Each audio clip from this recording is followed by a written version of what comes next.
या प्रसंगी मला एवढंच वाटतं की ज्यावेळेला आपण म्हणतो की लोकशाहीचे 3 स्तंभ म्हणजे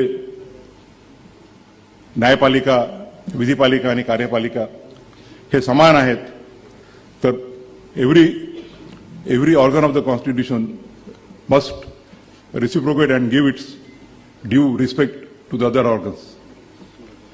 महाराष्ट्र राज्यातला एक व्यक्ती चीफ जस्टिस ऑफ इंडिया म्हणून महाराष्ट्रात पहिल्यांदा येत असताना महाराष्ट्राच्या चीफ सेक्रेटरीला किंवा महाराष्ट्राच्या डायरेक्टर जनरल ऑफ पोलीसला किंवा मुंबईच्या पोलीस कमिशनरला तिथे येण्याची योग्यता वाटत नसेल तर त्याबद्दल त्यांनीच विचार करायला पाहिजे की मला प्रोटोकॉलचा बिलकुलही हे नाही आहे. मी अजूनही अमरावतीला जातो, नागपूरला जातो तर मी पायलट एस्कॉर्ट घेऊन जात नाही.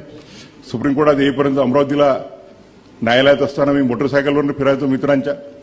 परंतु it's a question of respect by the other organs of the institution to the judiciary.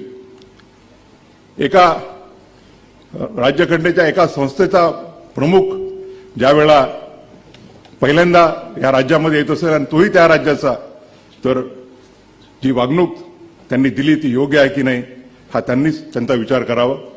या लहान लहान गोष्टीमध्ये मला हे नाही, दुसरा एखादा आमच्यातला एखादा कोणी असता तर आर्टिकल 142 किंवा 140